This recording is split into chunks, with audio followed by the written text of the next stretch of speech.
Perdi o link do. Tu consegue mandar lá no grupo do WhatsApp? Consigo sim. Então, oi, gente. Boa noite, bom dia, boa tarde para quem tá Bem-vindo à vendo a Roma. gravação. Bem-vindo à Deixa Roma eu Antiga. Gostei dessa.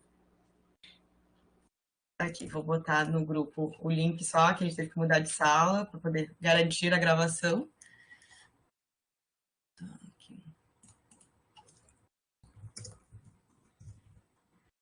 E eu não estava no dia que foi apresentado os professores, então eu só vou fazer isso enquanto vai entrando o resto pessoal.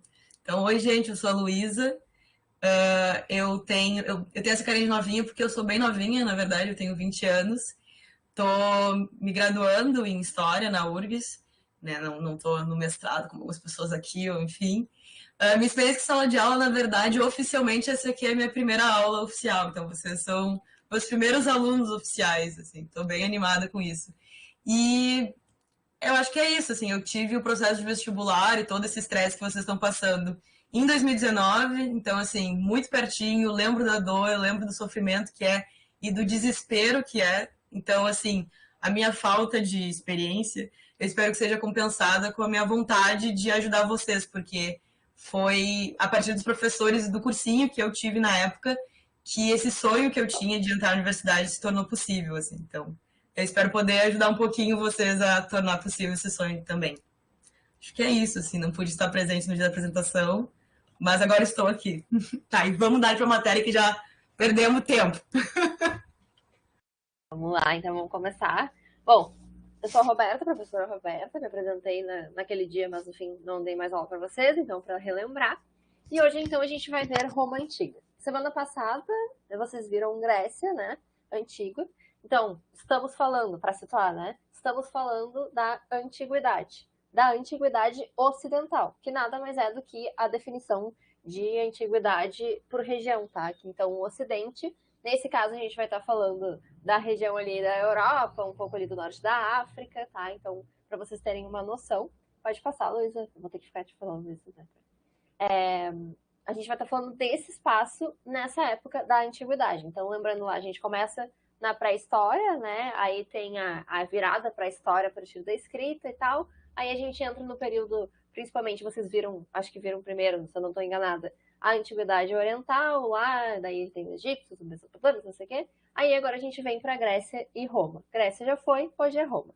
Só que quando a gente fala de Roma antiga, a gente não está falando só de Roma. Então, assim, atualmente a gente pensa Itália, Roma, né? Roma, né, como uma cidade. Nesse caso não era, tá? A gente está falando de toda essa extensão aí desse império, né? A gente vai ter, a partir de um momento na história de Roma, o Império Romano, tá? Que ficou, assim, conhecidíssimo, né? É um fruto de muitos estudos, né? Tem muita produção sobre isso. Então, quando a gente fala de Roma, a gente não está falando só de Roma. Assim como a gente, quando fala de Grécia, não está falando só da Grécia especificamente, tá? A gente está falando de todo um complexo que vai surgir. Só que também tem um outro porém, que surge num pequeno espaço e vai se alastrando. E aí é no próximo slide, já dá para ver, que a gente vai falar já das origens, tá? Então, o Império Romano, ele não vai começar sendo um império. A gente vai ter algumas fases, tá? Da história de Roma, que são utilizadas para fins didáticos, mas que vão ter diferenças entre si, e assim como vão ter coisas muito parecidas também. Mas o que importa da gente saber da origem é que a gente vai ter uma explicação mitológica, tá? Que é essa explicação aí da imagem de baixo aqui, da escultura, que é a explicação de Rômulo e Remo, tá? Seriam duas crianças que foram largadas e daí eles são encontrados por uma loba, e daí a loba começa a alimentar eles, e aí eles vão tentar ser reis, e aí o Remo ganha, e aí cria Roma.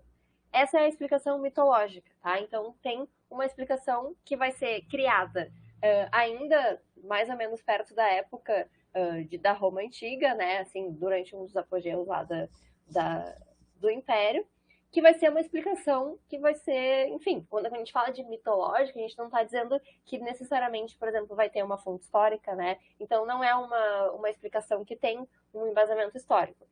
Para a história, né, o que a gente fala enquanto assim, história, enquanto historiadores, é de uma explicação que é em relação à migração de povos. Então, basicamente, a gente vai ter na botinha da Itália, tá? Então, pensem no mapa ali do mapa mundi, pensem isso aqui como se tivesse todo o resto. Essa foto aí, né, é um recorte da botinha, né, vocês podem ver a botinha, é uma perninha assim, né, seria. Ali só a Península Itálica, né, que é a chamada. Nessa península ali que vão começar a migrar povos diferentes, tá? Então vão ter os latinos, a gente vai ter mais para baixo aquela pontinha que aparece ali que tá em marronzinho, vai ser Cartago, tá? Que vai ser no norte da África, então pega um pouco da Europa e vai pegar um pouquinho também do continente africano, mas a maioria vai começar ali nesse seio aí, né, que vai ser a Península Itálica. Então, essa migração de povos, né, seja inclusive por causa da diáspora grega, né, depois na Grécia Antiga, né, por causa da Grécia Antiga, seja por outros povos que vão se aglutinando, vai criando essa identidade, né, o que a gente chama de Roma Antiga, tá? O início é esse. Então não começa naquela expansão louca, né? Naquela quantidade de terras. Começa na botinha, tá? E aí vai se espalhando. Inclusive começa bem perto de Roma e aí sim que vai, né? Então vai criando corpo, os povos vão se unindo, porque é uma coisa tu ter um povo do lado do outro. Ninguém é obrigado a ter, tipo, né? Não é uma coisa necessária que todos se juntem e formem uma unidade, né? Isso vai ocorrendo ao longo do tempo. Pode passar, Luísa. E aí a gente começa a estudar mais os períodos realmente, e essa parte da Luísa. Então, na verdade, a gente, como a Roberta mesmo disse, divide em três grandes períodos a fins didáticos, e o primeiro deles seria, então, a monarquia. Esse primeiro momento, que ele seria, como, vou voltar ao slide só para dizer ali, de 753 a.C. até 530 a.C., se não me engano, ele é um primeiro momento que, na verdade, não tem registro histórico do que a gente considera uma fonte histórica. Que ele, na verdade, a única fonte histórica que a gente teria são escritos do Tito Livio, que é um romano que ele vive durante o período da República, e ele, então, vai descrever essa origem de Roma a partir desses 4 reis, que seria Rômulo, Numa, Pompílio, Túlio e Hostílico, e Anco Márcio. E a gente não tem outras fontes além desses escritos do Tito Livio, que escreve História de Roma, o nome do livro que ele escreve, né? Que é nessa busca de pensar as origens de Roma até, então, o período da República. Então a gente tem não tem muito o que dizer sobre esses primeiros reis, além da existência deles através dessa única fonte, né? Não existe outras para essa comprovação. O que importa, assim, mais, o que importa mesmo, assim, nesse período monárquico é o período etrusco, que aí a gente tem outras fontes e outros lugares para ir atrás, que é de 530 a.C. até 506 a.C. Até então a gente considera até narrativas lendárias mesmo, aqueles 4 primeiros reis. E são esses 3 reis etruscos, então, que é o Tarquínio, o Sérvio, o Tarquínio, o Superbo, que, como em outros lugares da história, gostam bastante de repetir o nome dos reis, né? Então aqui também a gente vai ter 2 reis com o mesmo nome. E aí nesse período, o que basicamente é o período etrusco? Etrusco é um grupo, é um povo que ele vai se expandir, tomar conta da Península Itálica. Então, no primeiro momento, a gente pode ver ali no mapa à direita, no primeiro momento a gente vai ter a Etrúquia, que é essa região até 750 a.C., que é essa região em verde. Eu imagino que essa cor seja verde. Então, em verde. Mas ele vai passar, então, esse povo por um período de expansão e que ali em 500 a.C., entre 750 e 500 a.C., nesses 250 anos de expansão, ele vai tomando conta de outros povos. E o que a gente tinha, então, nesses lugares antes, então, de ter essa dominação e por fim, a monarquia mesmo, que a gente já vai falar um pouco mais. A gente tinha clãs de diversos povos, basicamente latino, falisco, sabino e os etruscos em si. O clã, o que basicamente é? Ele é um grupo geralmente centrado no patriarca, numa figura patriarcal, que é um grande proprietário de terras e ele tem, então, um domínio sobre essas terras que ele é proprietário, não é a partir de, não exatamente regras tão estabelecidas, mas a partir de uma questão mais familiar mesmo, assim, pensando num sentido de família mais expandido do que a gente tem hoje, como mãe, pai, filho. Mas, então, uma ideia mais familiar mesmo desse domínio. E aí, com a expansão etrusca por essa região, precisa ter uma necessidade de um sistema político mais complexo. E a gente falou antes da gravação, eu tinha comentado, como a história ela tem padrões de comportamento. Existe uma sequência lógica sobre essas coisas. E não é só nesse momento, mas quando vocês forem estudar outros momentos, vocês vão perceber que quando um povo, uma nação, um grupo toma conta de e se expande, né, os seus territórios, o seu poder, ele encontra a necessidade, então, de se complexificar para a garantia desse poder. E aqui no slide eu escrevi a necessidade de um sistema político mais complexo para a garantia da propriedade dos patrícios. Já explico o que são os patrícios. Mas só para entender que ele precisava, então, construir essa monarquia, construir essa figura do rei de uma forma mais impositiva, para a garantia da propriedade dessas pessoas, desses grandes proprietários, para a garantia da propriedade desses outros povos e do domínio etrusco dessas regiões. E aí vamos falar sobre o que são os patrícios. A gente tem ali à esquerda, se vocês podem ver, uma pirâmide, né? Que o pessoal da história gosta bastante, porque é bem didática, na verdade, para entender esses períodos. Mas é uma pirâmide para entender a sociedade como ela estava hierarquizada mesmo. Então, no primeiro, na ponta dela, né, no ápice de poder, teria o rei, que seria etrusco, né, e a corte, então todos aqueles que estão em volta do rei, que também são etruscos. Depois a gente vai ter os patrícios. Os patrícios, então, como não tinha explicado, são os grandes proprietários de terra, é essa aristocracia. É quem antigamente eram, então, esses patriarcas dos clãs, né? E aí dentro dos patrícios tem os clientes. Os clientes, dentro assim, dessa categoria, eles não são grandes proprietários de terra, mas eles trabalham para os patrícios, têm direitos, como os patrícios, mas menos poder, né? E eles vão prestar serviço aos patrícios. Eles são quem? Sacerdotes, funcionários públicos, né? Que tem essa relação próxima com a corte, etc. Então, pode ser considerado dentro dos patrícios ou pode ser considerado como uma outra categoria abaixo dos patrícios, os clientes, né? E aí é importante dizer que os patrícios eles têm tanto essa importância porque a economia dessa época é basicamente agrária, né? Ela é basicamente baseada, então, na produção do campo. Abaixo dos patrícios e clientes tem os plebeus, que seriam as pessoas livres, né, os homens livres, mas que não têm direitos políticos. Geralmente eles trabalham nessa região dos patrícios, né, nessas terras dos patrícios, ou nas pequenas cidades que vão se ter. Né? E, por fim, a gente tem os escravos. Em geral, nessas pirâmides, a gente tem na base delas uma grande quantidade de trabalhadores, grande quantidade de escravos. Nesse caso específico do período etrusco, e até então, até o Império mesmo, os escravos eles não são a principal mão de obra. Então, a gente tem esses escravos basicamente por endividados ou vencidos de guerra, assim como é na Grécia e vai continuar sendo assim. Só que como não tem uma expansão tão significativa como tem no Império, e também não era só a base da mão de obra, eles não estão tão significativos quanto os plebeus, por exemplo, em questão de trabalho. Mas acaba, então, esse período, para finalizar essa parte, numa insurreição liderada pelos patrícios. Porque, em certo momento, para de ser benéfico para eles esse acordo, na verdade, que existia com os reis etruscos. E aí eles, então, vão liderar uma revolta que vai derrubar a monarquia, porque o rei, então, ele tinha sua vontade com funções executivas, judiciais, religiosas. Eles vão derrubar essa figura e aí vão trazer dois órgãos, dois sistemas que eles usavam, que já existiam nessa época e vão ganhar nova importância na República, que é o Senado e a Assembleia. E aí é importante dizer, de novo, que história ela é um processo, né? Como ela é um processo, as coisas elas não nascem de um dia para o outro. Então, o Senado, a Assembleia, que agora a Roberta ela vai explicar como vai funcionar, eles já existiam na monarquia. Só que eles não tinham a mesma importância que eles vão tomar e eles não eram tão complexos quanto eles vão ser agora a partir desse novo momento com a queda do último rei etrusco.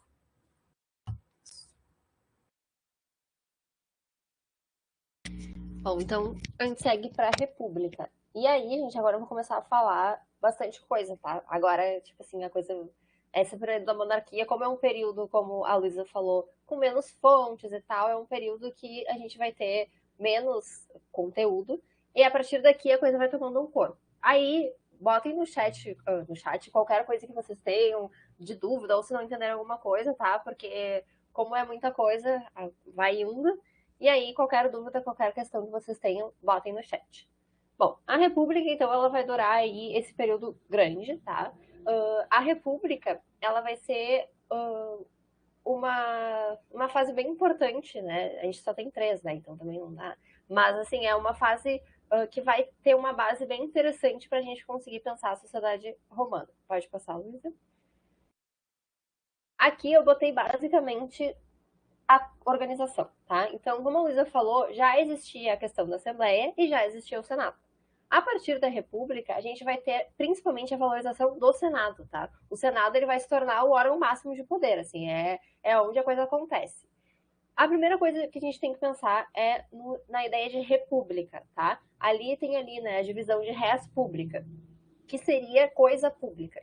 Então, quando a gente fala de república, a gente está pensando numa ideia de que o Estado, né, o Estado com letra maiúscula, assim, né, a Constituição lá da sociedade, tal, organização de poder e etc., vai ser uma administrada por cidadãos. Por quê? Porque ela é uma coisa pública, ela é do público, né? Então, tu vai ter essa diferença, por exemplo, para um sistema monárquico, que apesar de tu poder até ter, sei lá, algum tipo de representação de cidadãos comuns, no geral tu vai ter a monarquia dominando.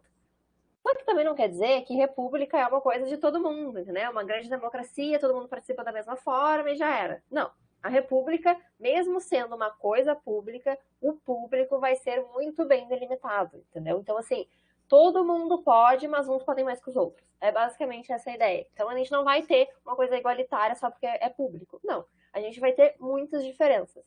E aí, nesse slide, vocês já podem ver, sei lá, umas 10 categorias diferentes, que são categorias que vão, em muitos sentidos, assim, limitando as participações, tá? Ao mesmo tempo que também organizam, tá? Então, assim, elas têm um caráter de tu conseguir, por exemplo, principalmente para fins didáticos, tu consegue dizer quem faz o quê, mas aquela pessoa só pode fazer aquilo porque ela é uma determinada pessoa.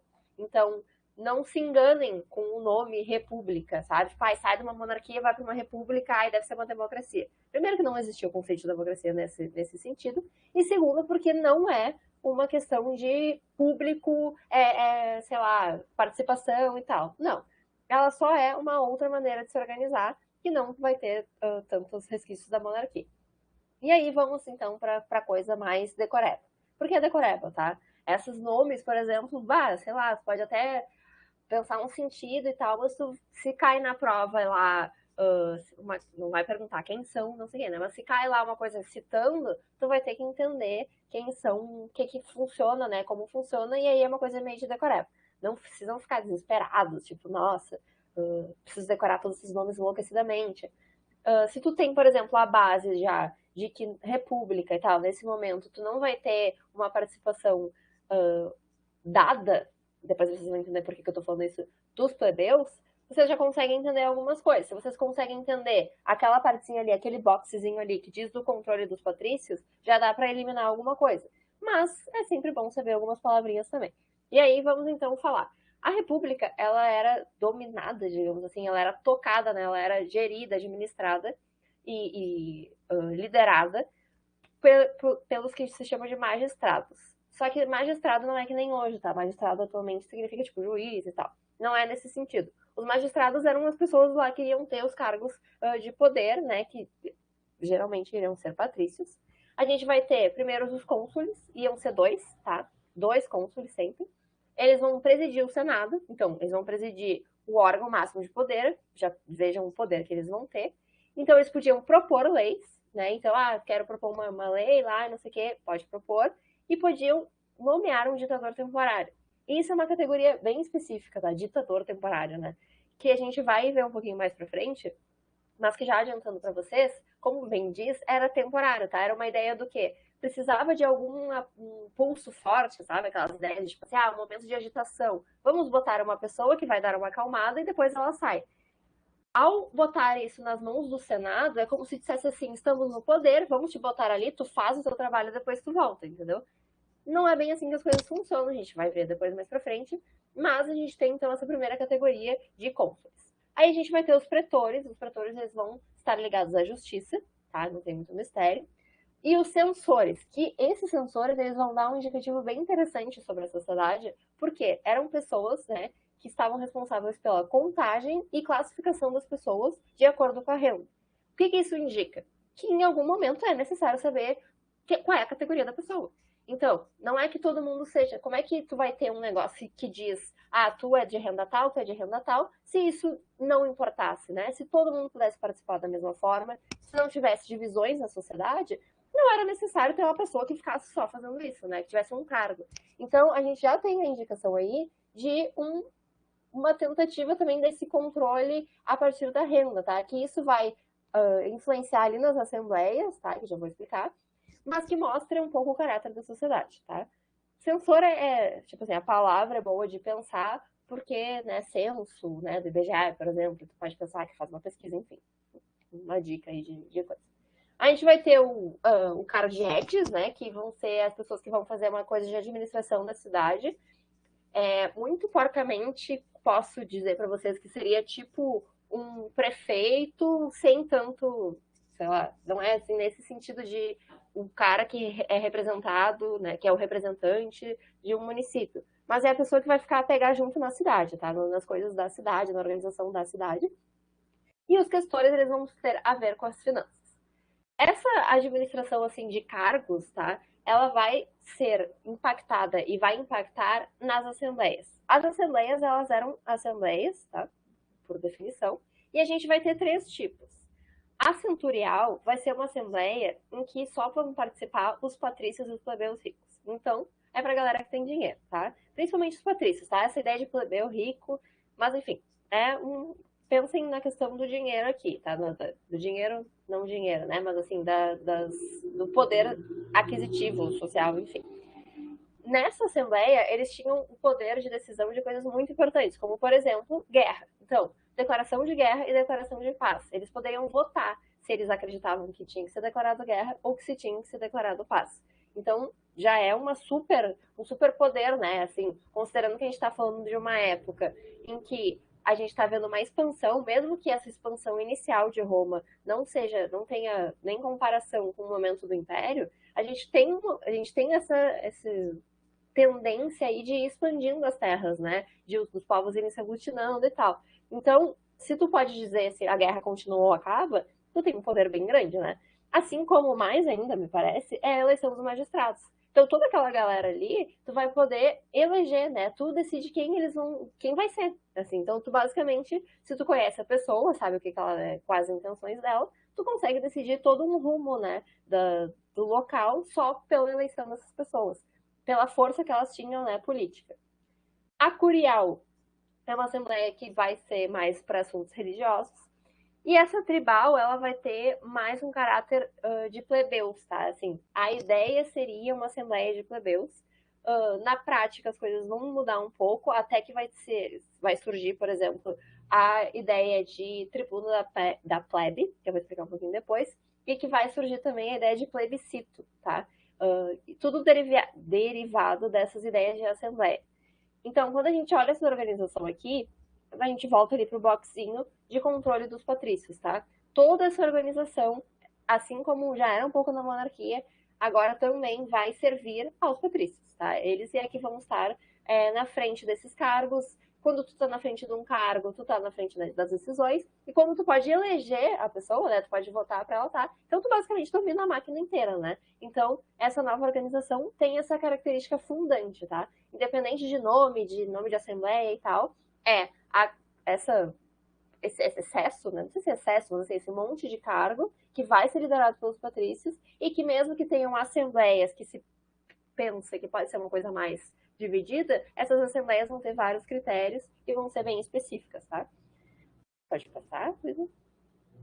E aí a gente tem uma tentativa de mudança. Porque vocês pensem, tudo tá nas mãos dos patrícios. É isso, entendeu? Assim, os plebeus, eles não tinham a possibilidade de mudar as coisas, porque quem mudava eram aquelas pessoas, os magistrados, que eram indicados. Então, assim, não tinha vez para eles.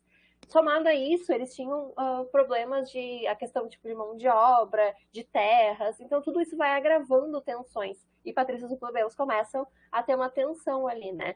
A tensão vem muito mais no sentido dos plebeus quererem algum lugar e os patrícios não quererem dar. Não é assim uma coisa tipo uma guerra declarada entre os dois, entendeu? Quando a gente fala de tensão aqui, é isso. É os patrícios que estão no poder e os plebeus que estão tentando chegar e não conseguem. Só que aí os patrícios começam a se dar conta de que não dava para levar exatamente como estava sendo levado. Aí a gente tem algumas datas, assim, alguns marcos, tá, desse processo. O primeiro ali, que tá ali, é o de 494 a.C., que é quando os plebeus, eles vão simplesmente se retirar para o Monte Sagrado. Então eles vão dizer assim, estamos saindo daqui, né? Vocês vão ver que quando a gente sair daqui, não vai restar mais nada, porque a gente faz tudo. né? Tipo, pode até ter o cargo de poder, mas os cargos ali, né, o dia a dia só vai funcionar porque existem os plebeus. Então eles saem e pedindo mais representação. Era o que eles queriam. Eles queriam que pudessem votar nas coisas, eles queriam poder ser eleitos, eles queriam poder ter atividade política. Só que não era bem assim. Então eles vão ter que fazer essa mobilização de ter que ir pro monte e tal, fazer toda essa coisa para que então se crie o cargo de tribuno da plebe. Esse tribuno da plebe, ele vai ser um representante da plebe, né, então dos plebeus, que vai ter poder de veto sobre as decisões do Senado. É uma coisa bem importante, né, tipo, pode vetar, mas ainda assim é um pequeno agrado, digamos assim, que não é, quando eu digo agrado, não é porque eles queriam agradar de fato, sabe? Não é uma coisa assim, tipo, são bonzinhos. Mas é a ideia de que eles viram que era insustentável.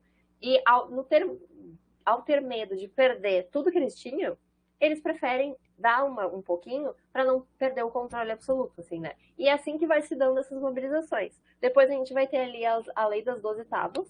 Isso é bem interessante, né? Porque até então, todas as leis, né? Qualquer estado, assim, mais vindo para a antiguidade e tal, vai ter um conjunto, geralmente, de regras, de leis, enfim.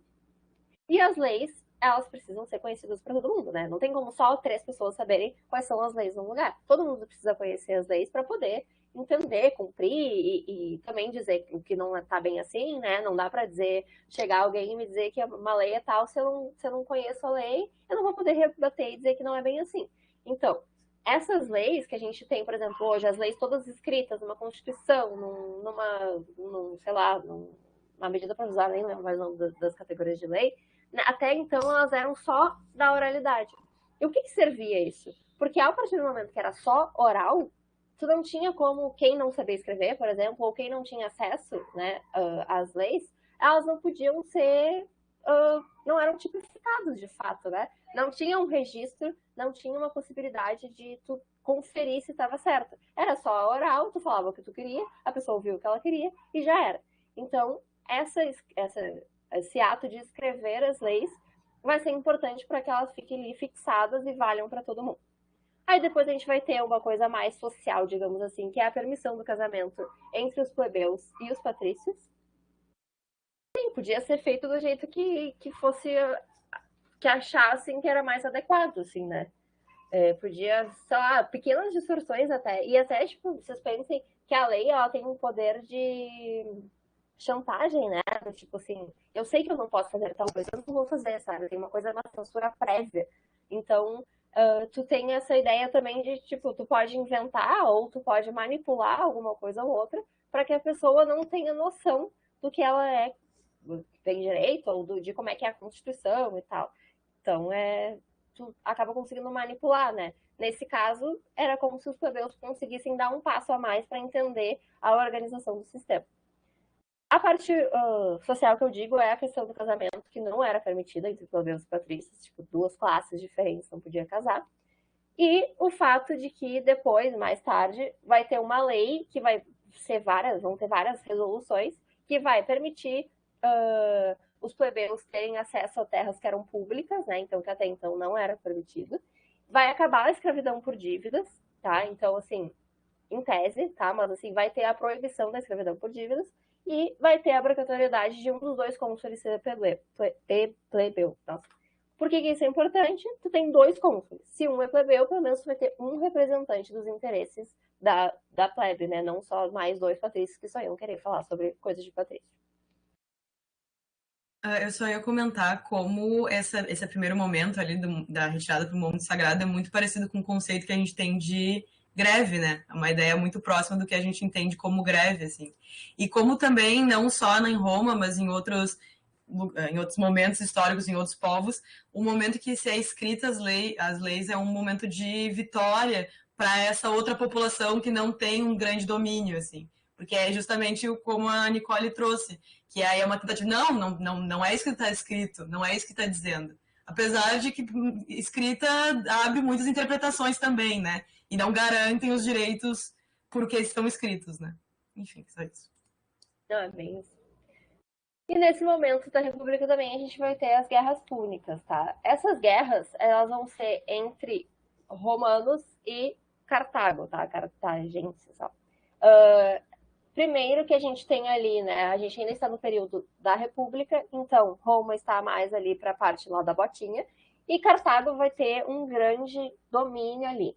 O que é importante de ver nessa imagem? Não só a localização de Roma e Cartago, mas também o fato de que no meio, a gente vai ter o Mar Mediterrâneo. O Mar Mediterrâneo, ele vai estar ele está, né, no caso até hoje, numa posição muito estratégica. Por quê? Assim, involuntariamente, né? Mas ele tem uma posição estratégica, porque tu vai ter a Europa, aqui a África e aqui a Ásia. Então ele vai ser um ponto de comércio muito bom, porque tu consegue chegar por barco, né, por navegação e tal, de uma maneira fácil entre três continentes, sabe? Entre 1 milhão de culturas, sabe? 1 milhão é exagero, mas entre milhares de culturas que vão existir em cada lugar. Então o mar Mediterrâneo é muito visado, tá? E Cartago, vocês podem ver pela foto, tava bem, né? Tava assim com muitos domínios, principalmente ali não só a costa ali da África, mas também várias ilhazinhas no meio. Então isso mostra que, seja o domínio de Cartago mesmo, seja aliados, eles estavam bem no Mediterrâneo. O que não vai agradar Roma, tá? E aí a gente vai começar a ver as guerras púnicas. Pode passar? O que acontece? É um choque de imperialismo, digamos assim, porque a gente vai ter Cartago, que está lá cheio das terras, né, e querendo dominar o Mediterrâneo, e Roma, que vai querer começar também a dominar. A gente vai ter o que é chamado de, eu não vou falar latim, tá, mas assim, mare nostrum. O mar é nosso, tá? Então essa ideia de dominar o mar Mediterrâneo, e essa ideia, de novo, de Roma querer ir para além da botinha, além da Península Itálica, querer mais, e Cartago não querer ceder. Então tu vai ter duas forças duelando, tá? E aí a gente vai ter 3 guerras, tá? É literalmente 3 momentos de conflito. Vai ter, não quer dizer que no meio desses conflitos as coisas vão entrar em absoluta paz. Mas a gente vai ter como se fosse, às vezes, um acordo de paz, às vezes uma certa trégua, às vezes só sei lá, uma pausa para retomar, assim. Mas a gente vai ter 3 guerras principais.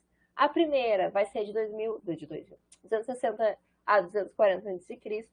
Ela vai estar focada no domínio romano das ilhas, aquelas lá que estão ali no meio entre Roma e Cartago. Por quê? Porque eram ilhas estratégicas, tá? A Roma sempre esteve de olho lá, a Sicília é um pouquinho abaixo da bota, então eles queriam dominar essas ilhas também para conseguir ter esses pontos estratégicos. Eles vão conseguir, tá? Vão conseguir dominar. Então a gente tem, tipo, uma derrota, digamos assim, nessa primeira guerra. Vamos para a segunda guerra, que vai lá já em 219 a 200 a.C. A gente vai ter Cartago reagindo, tá? No sentido de que eles vão conseguir criar algumas bases na Europa, o que vai ser bem importante para eles, assim, em quesito de expansão, sob a liderança de Aníbal, tá? Que vai ser um general. Só que no fim das contas, eles vão ter essas bases. A Roma não vai gostar dessa ideia de ter as bases, vai lutar contra, vai tentar invadir Cartago, não vai conseguir. Eles vão ficar lá naquela briga e no fim a Roma consegue ser vitoriosa, tá? Consegue expulsar de muitas terras e conseguir novos domínios. Só que isso não bastou. Eles conseguiram uma boa parte, eles conseguiram várias coisas que eles queriam, mas eles queriam mesmo era destruir a coisa toda, tá? Então, na Terceira Guerra, eles vêm para acabar com a guerra de fato, assim, acabar com a possibilidade de nova guerra, porque eles iam pegar tudo para eles. E aí a gente tem a frase, tá? Que seria um resumo, que é: Cartago deve ser destruída. Deve ser destruída porque não deve existir mais nada. A partir do momento que não existe mais nada, não vai ter mais guerra, não vai ter mais disputa, porque tudo é de Roma.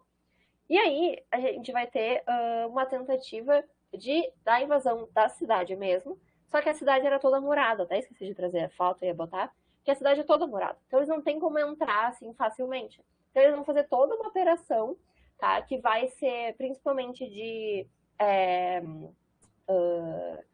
cerco, tá ali a palavra? Então eles vão cercar a cidade e vão impedir, por exemplo, de mantimentos chegarem. Que é uma coisa muito, muito simples, no sentido de que tu só corta a possibilidade daquele lugar ali sobreviver. E nisso vai, inclusive, acontecer muitas mortes, tá? Muitas mortes, várias pessoas vão acabar perdendo a vida, morrendo, né? Dentro da cidade. E, posteriormente, eles vão conseguindo invadir aos poucos e vai ocasionar a destruição completa da cidade.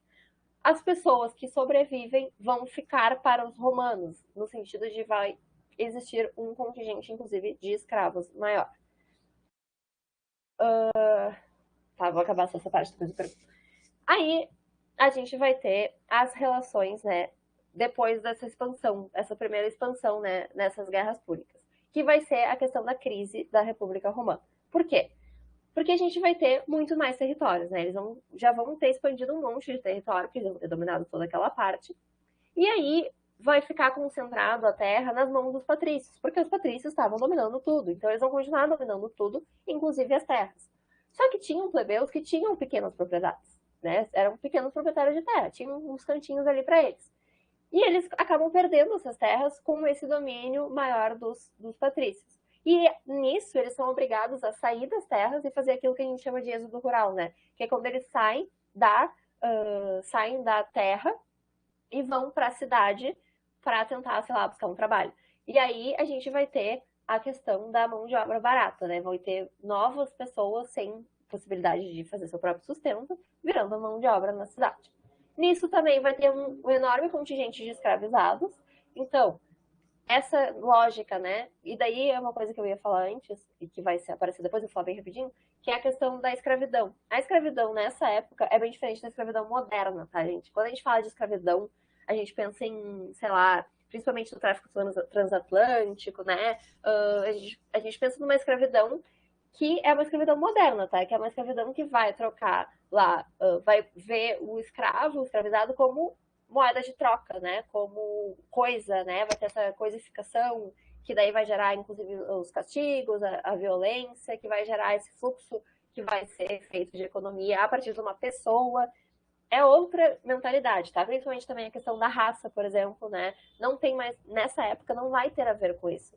A ideia é o quê? Dominamos um povo, as pessoas que são desse povo vão vir ser escravos para mim, sei lá, né? Tipo, é uma lógica um pouco diferente, porque tu não tá usando essas pessoas no sentido de, tipo, moeda de troca.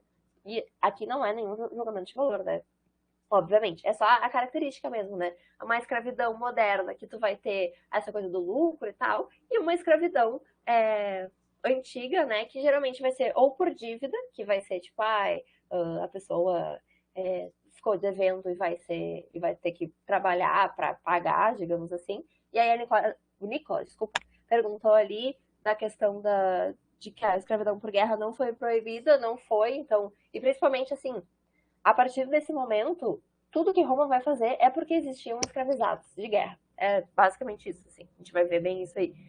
E cada vez mais vai se fortalecendo. Então, nesse momento, a gente vai ter, inclusive, essa constituição da economia escravista. Porque vai ser uma economia baseada nesses escravos que vão vir dessas subjugações aí de povos. E a gente vai ter a criação de uma categoria que são os homens novos, que vão ser comerciantes, né? Toda essa rolê do mar Mediterrâneo e tal. E o grande extensão, né? Então, grande extensão vai pegar diferentes coisas, vai rolar mais comércio. E essas pessoas, elas querem também participação política. Como são novos na configuração assim social, eles ainda estavam um pouco assim por fora do que já ocorria. E aí eles queriam começar a adentrar mais na política. E eles vão começar a pressionar quem já estava no poder. E também, por causa de todas essas guerras que aconteceram, o exército começa a se profissionalizar e generais começam a ascender, o que vai ser bem importante para a próxima, que vai ser a parte do império. Ah, não, faltou uma partezinha, que é a tentativa de reforma agrária, tá?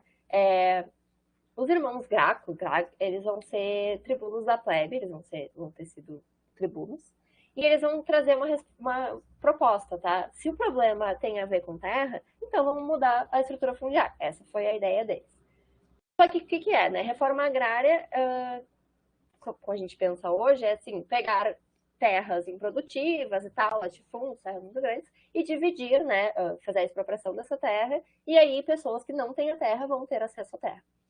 Nesse caso aqui, eles queriam que as terras do Estado, né, eles queriam expropriar algumas terras do próprio Estado para dar para algumas pessoas que não possuíam. Porque lembrem que, ali do slide anterior, né, de uma época anterior, que as pessoas estavam sem a terra, elas estavam precisando migrar para as cidades. Então eles estavam pensando assim, bom, se estão sem a terra, vamos dar uma terra para eles, né, assim, terras que podem ser muito bem aproveitadas. Aí a proposta ela vai ser aprovada, né, em todas aquelas assembleias e tal, vai ser aprovada, só que ela não vai ser permitida de ser realizada, porque isso preocupava os patrícios. Eles acreditavam que ao fazer essa reforma, eles podiam perder os direitos, eles podiam perder os privilégios e tal. Então, eles vão barrar a questão. Inclusive, o Tibério, que é o primeiro irmão que vai propor a reforma, ele vai ser morto. E aí vai vir, depois de uns anos, o Caio, né, que é o outro irmão, e vai tentar retomar o projeto, né? Só que aí ele vai dizer assim, não, tá, beleza. A gente faz a reforma, mas a gente não pega as terras de fulano, beltrano e cicrano, que são mais intocáveis, né? São senadores com mais presença ali. Não vamos incomodar eles, vamos pegar as outras terras e aí tá tudo bem. E mesmo assim, vai ter uma represália muito forte, muitas pessoas vão ser contra, e aí o Caio também vai ser morto, e vai ter perseguição a essas ideias. Então, tentaram uma alternativa de possibilidade, né? E não foi aceito, né? Porque tocava nos privilégios dos patrícios. Eu botei bem rapidinho aqui, tá? Porque a gente vai ter um pouco depois a revolta escrava de Espartaco. Tem filme, tem, sei lá, série, eu acho também, né? Tem de tudo sobre isso. Mas é uma revolta de escravos que vai ter, então isso é bem para observar a quantidade de escravos que estavam tendo, tá? Eles vão conseguir em algum momento, na figura do Espartaco, se organizar para tentar fazer uma revolta, né? Enfim, ele vai ser treinado com gladiadores e tal para tentar o poder, porque não vai dar certo, né? Aliás, assim, mais representatividade. Só uma pincelada, como é uma coisa bem de cultura, assim, talvez, assim, tipo, de produções, talvez vocês já tenham visto alguma coisa. Se não, podem procurar, assim, mas é só um parênteses por causa da questão do tempo. Aí, entre a República e a parte dos impérios, a gente vai ter essas ditaduras, tá?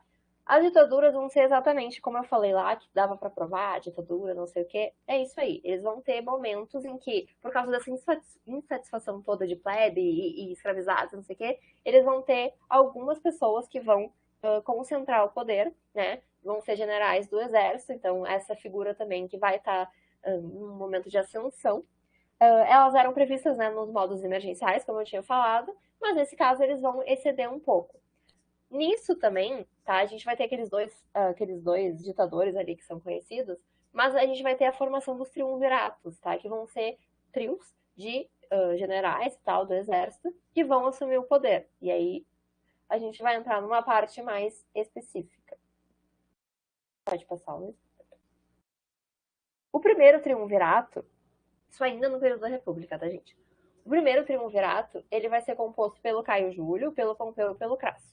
Esse primeiro triunvirato, ele vai ter, assim, todos os triunviratos são triunviratos, mas acabam uma pessoa, tá? Sei lá, se sobressaindo. Vão ter guerras internas, né? Aquela coisa de luta por poder. Nesse caso, o Caio Júlio, ele vai conseguir o poder, que no caso ele vai ser conhecido só como Júlio e depois como Júlio César.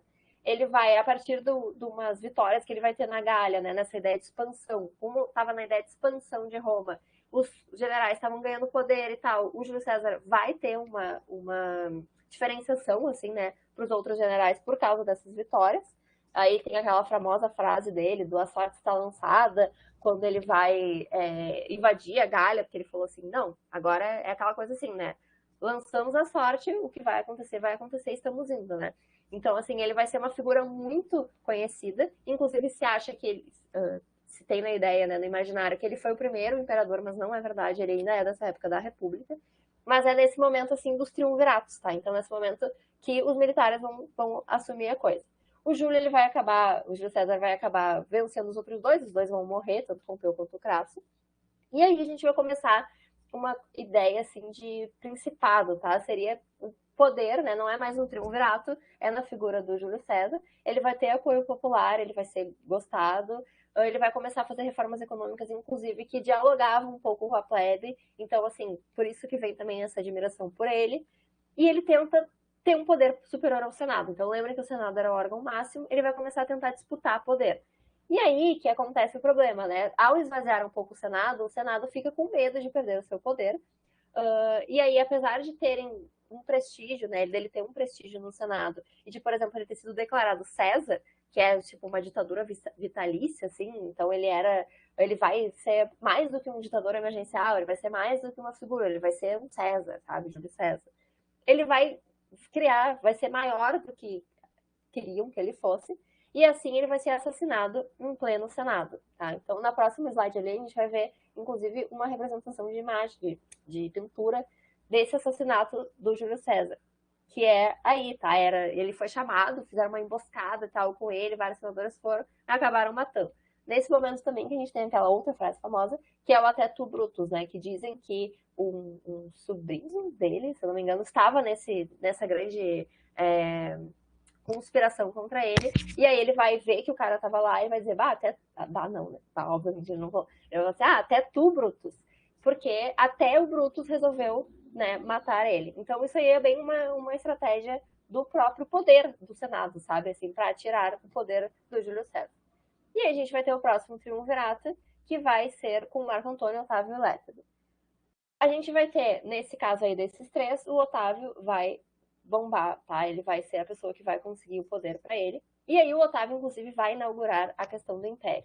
Ele vai derrotar os rivais, ele vai receber, tá escrito errado, ele recebe diversos títulos, não só o de Imperador Supremo, ele vai ser Augustus, que é tipo assim, o imperador de Deus, tem uma coisa assim do divino, ele vai ter um monte de, vai ser, sei lá, ele vai ser extremamente bajulado, extremamente prestigiado. Ele vai derrubar a República e instaurar o Império. Tá? Então, este sim é o primeiro imperador, que é o Otávio. Tá? Ele vai ser o cara, tá? Otávio Augusto, né, com essa ideia do Augustus, ele vai ser o primeiro imperador e aí a gente começa o período do Império Romano. Só que antes disso, tem a ideia da Cleópatra, tá, gente? Pequeno parênteses de novo. Mas a Cleópatra é importante por quê? Porque a Cleópatra, ela teve uma relação com o Júlio César. Tiveram, inclusive, um filho. A Cleópatra, ela vai querer... Tipo, ela era do Egito, né? Então ela vai ter a importância de já estar numa outra região. E a partir desse filho, né, ela se envolve com Júlio César, depois ela vai se envolver com Marco Antônio, que é esse outro que estava ali antes. Ela vai assumir uma figura importante, tá? A gente tem várias questões sobre a Cleópatra. Por exemplo, de todos os filmes que ela é retratada como uma mulher branca, tá? E não é. Ela veio do Egito, tá, gente? Geralmente o Egito, que é outra matéria, mas ele tem uma questão de embranquecimento, tá? De retratar as pessoas do Egito como brancas, sendo que, na verdade, tu não tem como. Muitas vezes não tem como afirmar, e outras vezes são. outras vezes são.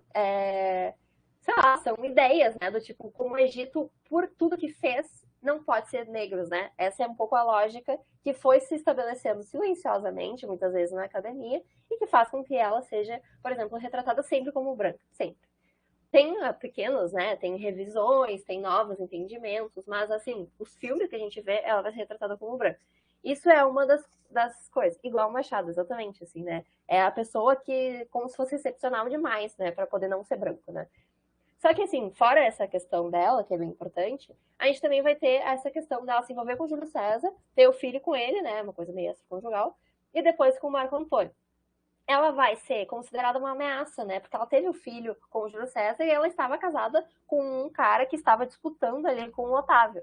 Nisso, ela vai começar a ser vista como uma grande ameaça, vai ser um problema para ele, e ela vai acabar se suicidando, tá? Tamanha pressão, tanto ela quanto o Marco Antônio vão acabar pondo fim à sua vida. O Nicolas perguntou se os triunviratos foram feitos para que os imperadores disputassem entre si o poder. Na verdade, é a ideia de antes, tá? Que é a ideia dos ditadores, tá? Então eles criam juntas militares, seria um nome que não triunvirato, mais ou menos. Então eles criam esse poder que já existia a previsão dos ditadores e fica mais de um. Eles por estratégia, sei lá, por serem generais e tal, eles criam essa divisão entre eles. Só que nenhum era imperador, entendeu? Eles eram todos iguais, eles estavam todos na mesma categoria de generais, ditadores e tal. E aí, por disputas, né, de poder e tal, eles começam a brigar entre eles, por querer mandar mais um do que o outro. E aí sim que um acaba se sobressaindo. Mas foi uma característica histórica, assim. Não tem como eu te afirmar, por exemplo, eu pelo menos não sei te afirmar, se todo o triunvirato necessariamente vai resultar em uma pessoa só. Mas nesse caso foi o que aconteceu. Até porque eram só dois, né? E aí a gente entra no Império, que no caso aqui a gente vai ter a expansão toda do Otávio Augusto. Ele vai expandir muito o território romano, vocês podem ver. Vai progredindo ali nos anos, depois vocês acompanham no slide para não tirar muito tempo. E aí o Império, tá, gente? Chegamos na época do Império, que vai inclusive cruzar ali o antes e depois de Cristo. Não botei essa parte do cristianismo nos slides, vacilo meu, vou botar depois, tá? Para vocês terem uma ideia de como se deu essa relação, tá? Ou talvez fala com o professor da próxima aula, que eu não sei quem é. Não lembro quem é, no caso, pode ser, né? Mas eu não lembro. Mas pra gente ver de amarrar isso aí. Porque, assim, é muito estranho de antes de Cristo para depois de Cristo não dizer nada, tá? E tem muita importância histórica, tá? Então, assim, a gente vai... Mas eu vou dar uma pincelada também ali no Baixo Império sobre o cristianismo. Ah, Eu acho boa. que o básico vai ser sabido. Boa, boa. E eu também vou falar algumas coisas, assim, mas só pra não ficar muito descontextualizado, tá? Então, o Alto Império, primeiro, a gente vai ter uma burocracia, que, de novo, critérios censitários, não mudou muita coisa, né? Tanto a antiga aristocracia, aqueles que já eram, tanto quanto os homens novos, aqueles que eu citei, os comerciantes, eles também vão começar a participar. Vai ter a política do pão e circo, que a gente distorceu um pouco o sentido, mas a ideia seria, então, a doação de trigo ao povo, né? Então, assim, dar a comida para o povo que está com dificuldades. E, gladiadores ali, tá? Não gladiadores. E a realização de embates entre gladiadores. Pão, essa coisa do trigo. E o circo, esses espetáculos, corrida de bigas e tal, tá? Um monte de categoria de entretenimento que foi criado, tá? Interpretações sobre isso, não vai dar tempo de falar, mas tem interpretações diferentes de historiadores, tá? Porque hoje em dia a gente fala como uma coisa, tipo assim, para enganar o povo. Tem gente que não acredita que seja isso, tem gente que acredita, inclusive, que essas brigas entre gladiadores era uma coisa também relacionada à desumanização de escravos, enfim, um monte de coisa. Mas esse período vai ser conhecido como a Pax Romana, tá? Vai ser um momento em que as coisas vão dar uma acalmada. Esse Otávio, né, o Otávio Augusto, ele vai continuar expandindo o império, como vocês viram, vai ser baseado no trabalho escravo como antes, vai fortalecer o exército como antes, mas ele também vai ampliar o comércio, então vai dar uma coisa mais moderna, digamos assim, não é essa palavra, e vai fazer grandes obras, tá? Aquedutos, pontes, aqueles banhos romanos, então assim, vai ser um momento de efervescência, tanto nesse sentido, quanto também cultural, com o apoio do mecenato. A Luísa vai falar um pouquinho mais depois sobre isso. E aí é o último, eu acho que é o próximo, que aí é o fato de que, gente, vai ter uma sucessão louca de imperadores, tá? Vai ter o Nero, por exemplo, que é o cara que é acusado de matar a própria mãe, botar fogo em Roma e tocando a harpa, que é uma contradição histórica também, tá? Interessante. Vai ter Tibério, vai ter, enfim, vai ter um monte de imperadores nesse meio termo. Como é uma coisa mais em contexto, assim, né? A gente não vai entrar nos imperadores, porque o interessante é conhecer, né? Tipo assim, vocês precisam saber do Júlio César, mas não precisam necessariamente saber esses outros, né? Seria legal, mas não dá tempo. Então a gente vai focar mesmo no básico, tá? E aí o Alto Império, ele vai acabar, né? Alto Império, né? Esse início do Império, depois a Luísa vai continuar com o baixo. Ele vai acabar com as últimas anexações, tá? Então a gente vai ter um período até que os imperadores eles vão parar um pouco com esse expansionismo, vai retomar um pouquinho, e aí vai dar uma estabilidade financeira e vai ser o fim do apogeu romano. Aí começa a degringolar as coisas todas. Ali era como fica no fim do apogeu, tá, gente? Tipo assim, esse é o máximo do Império Romano, é essa foto aí. Qualquer dúvida aqui, se eu for muito rápido, podem botar no chat, eu respondo pelo chat mesmo, que agora a Luísa vai continuar. Certo, a gente está com um tempinho corrido, eu vou tentar correr o máximo que der o Baixo Império. Então, o Baixo Império, como a Roberta mesmo trouxe, vai ser o momento que a gente termina essa estabilidade econômica, termina esse processo de expansão.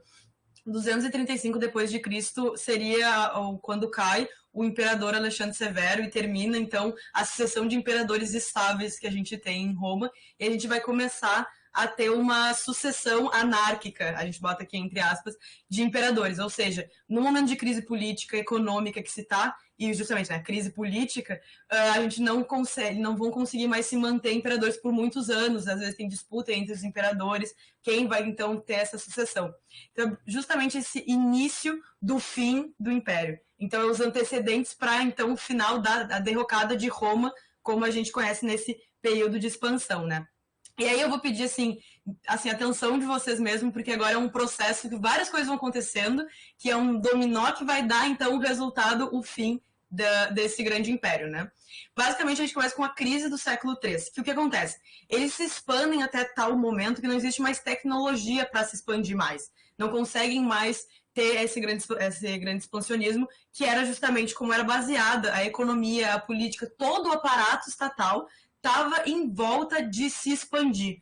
Então, eles conseguem mão de obra escrava, eles conseguem emprego para as pessoas nessas expansões. Então, pensa que é anos e anos de um império baseado em continuar se expandindo. Até que o momento que eles não conseguem mais. E aí, por isso que justamente começa a crise, que seria a estagnação da expansão.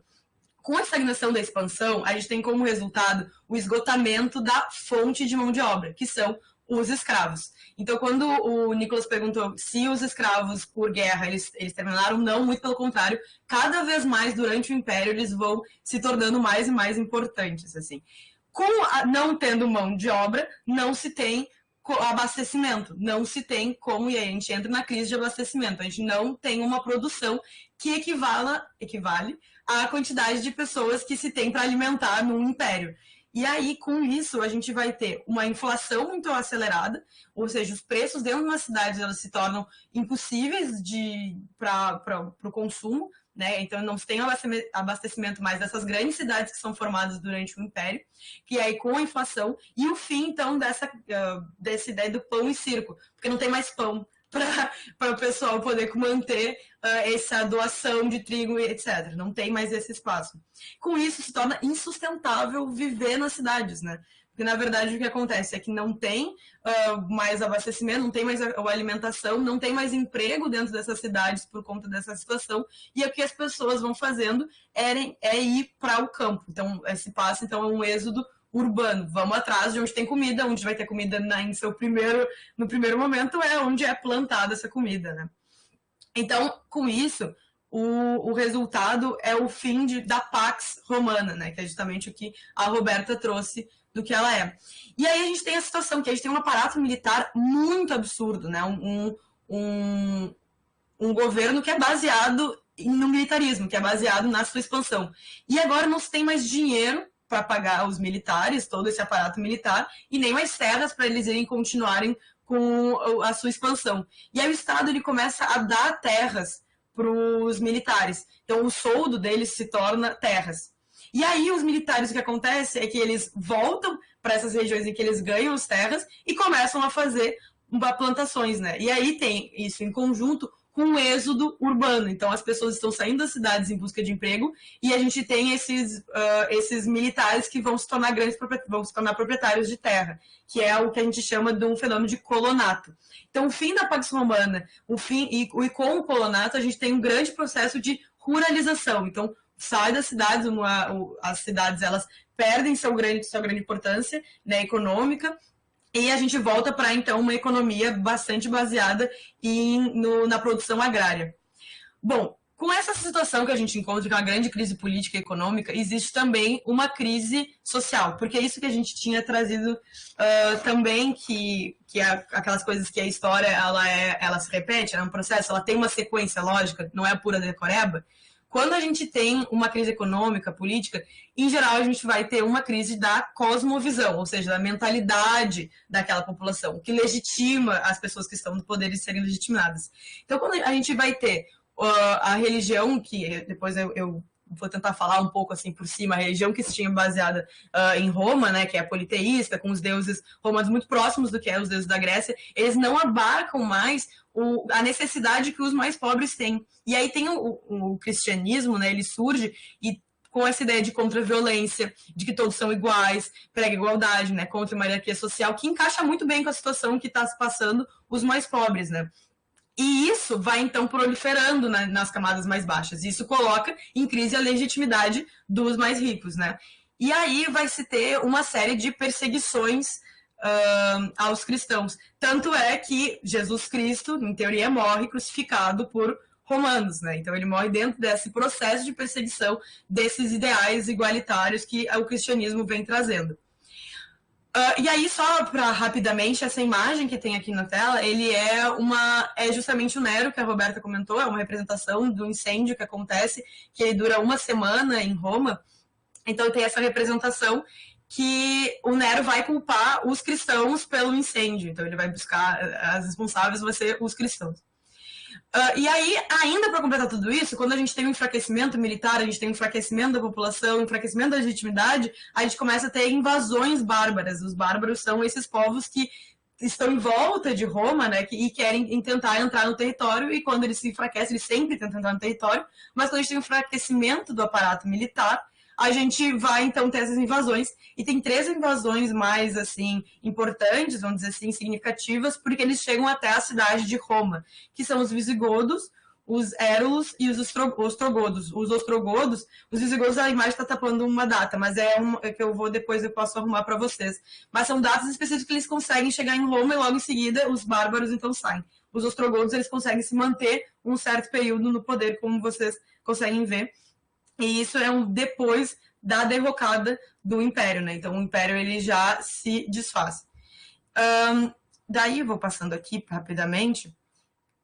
E aí existiam algumas tentativas para resolver essa crise, que são 3, basicamente, mais importantes, assim, que são 3 éditos. Éditos é basicamente decreto, tá? Então, são 3 decretos importantes durante esse período, que é do imperador Diocleciano, que ele faz o édito máximo, que ele fixa os preços das mercadorias e dos salários para tentar combater a inflação. O resultado é mais inflação. A gente tem o imperador Constantino, que faz o édito de Milão. E só para vocês saberem, édito, então, significa decreto. O édito de Milão, porque é na cidade de Milão que ele faz esse decreto. Só para vocês tentarem decorando, assim, encontrando algum sentido para a coisa.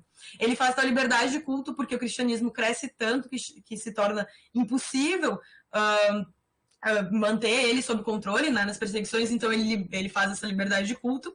E o Teodósio, ele faz o édito de Tessalônica, que é então que ele torna o cristianismo a religião oficial, ou seja, se percebe que não se tem mais controle sobre isso, se percebe que o melhor politicamente para tentar manter Roma em algum lugar, manter o Império Romano em algum lugar, é o cristianismo se tornar a religião oficial, e ele percebe também a necessidade da divisão do Império Romano, que isso é o final, que seria o 476 depois de Cristo, seria essa divisão, seria o final do Império que a gente conhece. Então, a divisão do Império. Aí, só para vocês verem, o que seria o Império Romano, que ele vai se desfazer pela invasão dos bárbaros, que está ali na seta, e que os bárbaros, na verdade, são diversos povos, né? Os visigodos, os burgunjos, tem vários ali, os hunos, são vários, então, que vão invadir, o Império ele vai se desfalecer, e a gente vai entrar em outro período, que não mais da Antiguidade.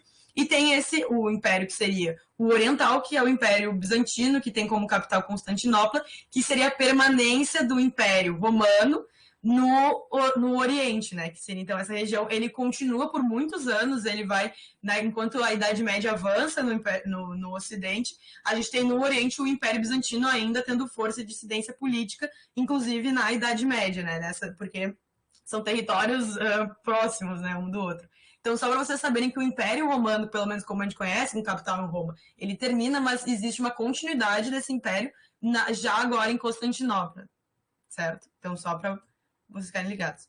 E aí, assim, ó, a cultura romana, não vou ter tempo de passar aquilo que eu tinha planejado, assim, porque, enfim, a gente teve esses atrasos, mas é só para vocês saberem que a arte, então, de Roma, ele vai ter fortes influências das culturas que eles conquistavam, principalmente da Grécia, né? E eles vão ter, basicamente, a arte ela serve para a representação do poder, assim. E aí, só para vocês verem dessas imagens, aqui a primeira imagem à esquerda, a gente tem uma sarcófago no período etrusco, que ele tem forte influência egípcia, só para mostrar para vocês como essas influências elas vêm também de outras regiões. E aí as outras duas são imperador, uma ali do meio, ela é uma cópia de uma escultura grega, e a direita é de um imperador, só para vocês verem como é para legitimar esse poder.